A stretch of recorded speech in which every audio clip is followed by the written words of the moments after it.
नमस्कार, देख रहे हैं भारतवर्ष न्यूज़ में हूं आपके साथ खुशबू ने मौजूद है इस वक्त नगर पंचायत तीतरो में, जहां से नवनिर्वाचित जो चेयरमैन हैं तैमूर खान हमारे साथ हैं। समाजवादी पार्टी की जो विचारधारा है उसको कायम रखते हुए और अपनी कार्यशैली के द्वारा जीत का परचम फिर से लहराया है और जिस कुर्सी पर बैठे थे उस पर दोबारा से काबिज हुए हैं। उनसे जानेंगे कि क्या वो जीत का मूल मंत्र था उनका, जो जनता का इतना अपार समर्थन उनके साथ रहा है, और भी बहुत सारे सवालों पर उनसे बात करेंगे। पहली बात तो बहुत बहुत मुबारक हो तैमूर जी आपको। जी, न्यूज़ चैनल का मैं अपने आवास पर स्वागत करता हूँ, धन्यवाद। तैमूर जी, ऐसी क्या गतिविधि आपकी रही हैं, क्योंकि बहुत कम जो चेयरमैन रहे हैं वो दोबारा से उस सीट पर काबिज रहे हैं, इसका जीत का श्रेय किसको देंगे आप? हाँ, असल में ये हमारे रिपीट होने की वजह है। एक तो हमारा 5 साल का जो कार्यकाल रहा पहले, उसमें जो हमने विकास यहाँ कस्बे में कराए हैं, जो काम हमने किए हैं, उससे लोग प्रभावित थे और वो ये जानते थे कि हमने जो वादे किए थे वो पूरे किए, और जितना हम बोलते हैं उतना हम करते हैं। हमने करके दिखाया, लोगों को यकीन और विश्वास जताया, और उसकी वजह मैं आपको ये बतला दूं कि मैं अब कि दोबारा नहीं, बल्कि अब से पहली जो 3 योजनाएं हैं, इससे पिछली योजना जो थी वो एससी में थी, उसमें मेरा कैंडिडेट जो मैंने लड़ाया था वो जीता था। उससे पहले ओबीसी में थी, फिर वो महिला में ओबीसी महिला थी, उसमें मैंने शिमला देवी जी को लड़ाया था, वो जीती थी। और उससे पहले जनरल में थी तो मैं लड़ा था, तब मैं था। तो लोगों में यानी डायरेक्ट इनडायरेक्ट में मैं अब के चौथी बार हुआ हूँ, यानी हैट्रिक भी पार कर गया। हाँ हाँ जी, चौथी बार हुआ हूँ डायरेक्ट इनडायरेक्ट। यानी अगर जनरल रही तो मैं लड़ता हूँ, जीतता हूँ, और ये कोई मेरा कमाल नहीं बल्कि इस कस्बे की जनता का प्यार और विश्वास हम पे है कि वो हमें बार बार यहाँ पे विकास का और सेवा का मौका दे रहे हैं। खान साहब, जैसे कि हमने आपकी पंचायत में देखा है, सड़कें या बेसिक जो ज़रूरतें हैं वो यहाँ पर पूरी हैं, तो अब क्योंकि आप लगातार यहाँ पर विकास कार्य कर रहे हैं, इस बार क्या कुछ नया आप यहाँ की जनता को देने वाले हैं?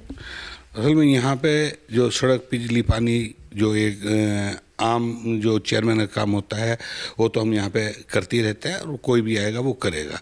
इससे अलग हटके अब के जो हमारा है, एक तो इस कस्बे के सौंदर्यीकरण के लिए तालाब है हमारे यहाँ कई, तो उन तालाबों का सौंदर्यीकरण, जो मेन रोड है उनका सौंदर्यीकरण, उन पे डिवाइडर वगैरह या लाइटिंग का कुछ स्पेशल जिससे कुछ अलग से नज़र आए वो। और सबसे बड़ा यहाँ पे हम ये चाह रहे हैं कि अब के यहाँ महिलाओं की सुरक्षा है के लिए और क्राइम से बचने के लिए यहाँ पे मेन बाज़ार और मेन सड़कें, मेन चौराहों पे हम सीसीटीवी कैमरों से सुसज्जित किया जाए इस नगर पंचायत को, तो वो हम अब के करने का पूरा प्रयास करेंगे।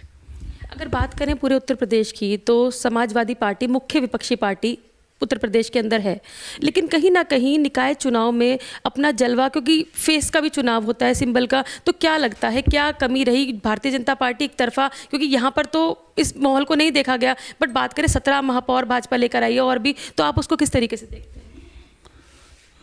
असल में महापौर की जहाँ तक बात है, वो तो जो रूलिंग पार्टी होती है वो थोड़ा सा उसका अपना थोड़ा सत्ता का उपयोग भी दुरुपयोग भी होता है, उसमें वो अपने कब्जे में कर ही लेती है।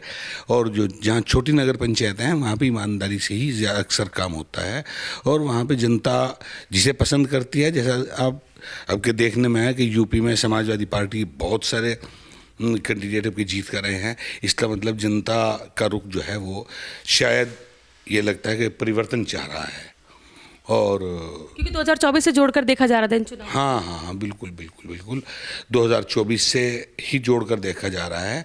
और मैं देख रहा था कि नगर पालिका और नगर पंचायतों में बहुत सारे समाजवादी गठबंधन, इन लोकदल वगैरह के जो गठबंधन के लोग हैं वो जीत कर आए हैं, तो हो सकता है जनता परिवर्तन के मूड में है। बसपा भी मैदान में थी लगातार, लेकिन मायावती जी ने कोई रैली नहीं करी, हालांकि अखिलेश जी भी लगातार मैदान में रहे, सहारनपुर भी उनका आना हुआ था। क्या लगता है बसपा को इसका खामियाजा भुगतना पड़ा? हाँ हाँ, बिल्कुल बिल्कुल।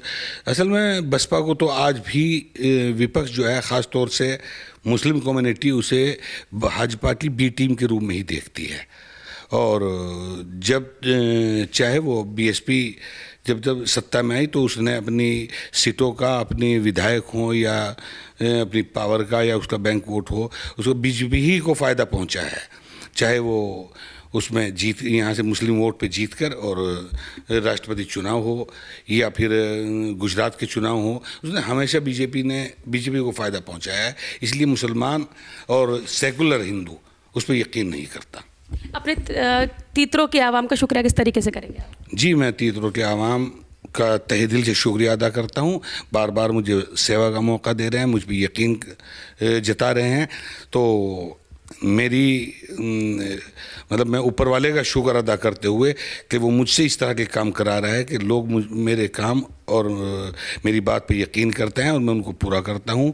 और इंशाल्लाह अब के भी उनसे जो वादे किए हैं मैंने वो सब पूरा करने का पूरा प्रयास करूँगा। और अपने कस्बे की जनता का तहे दिल से शुक्रिया अदा करता हूँ।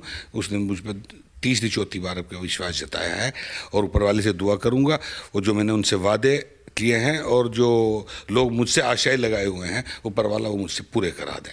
बहुत बहुत धन्यवाद। तो ये थे तीतरों के पसंदीदा चेयरमैन तैमूर खान हमारे साथ। बड़ी बेबाकी से हमारे सभी सवालों के जवाब दिए हैं और यहाँ के जो सौंदर्यकरण की बात कर रहे हैं या तीतरों को जो है जितनी भी सहारनपुर की नगर पंचायतें हैं सब में नंबर 1 बनाने का सपना देख रहे हैं और उसके लिए कार्यरत भी है। आप देखते रहिए द भारतवर्ष न्यूज़।